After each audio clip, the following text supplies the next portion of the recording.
Daxili İşlər Nazirliyi Kibercinayətkarlıqla Mübarizə Baş İdarəsindən sosial şəbəkələrdə müxtəlif şəxslərin profillərinin oxşarını yaradaraq, onların dostluğunda olan vətəndaşlara banklar adından həqiqətə uyğun olmayan informasiyalar göndərməklə çoxsaylı onlayn dələduzluqlar edildiyi barədə əməliyyat məlumatları daxil olub.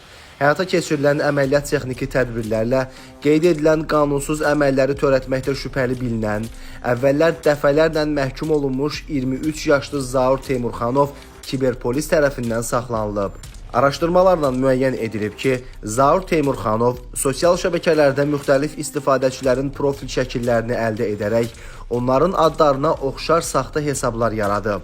Daha sonra həmin şəxslərin dost siyahısında olan istifadəçilərə yazaraq, güya bank kampaniyalarının keçirildiyini, yüksək məbləğdə pul mükafatı qazanmaq imkanı olduğu və kampaniyanın başa çatmasına az vaxt qaldığı barədə mesajlar göndərərək onların kart məlumatlarını əldə edib.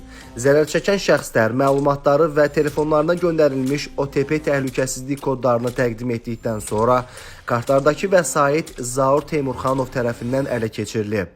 O, sonradan şəxsiyyətinin müəyyən edilməməsi üçün taladığı pulları xarici onlayn alış-veriş resursları və elektron platformalara yönləndirib. Araşdırmalarla Zaur Teymurxanovun 150-yə yaxın vətəndaşa maddi ziyan vurduğu məlum olub. Faktla bağlı baş idarədə cinayət işi başlanılıb. Zaur Teymurxanov istintaqa cəlb olunaraq barəsində məhkəmənin qərarı ilə həbs qəti imkan tədbiri seçilib.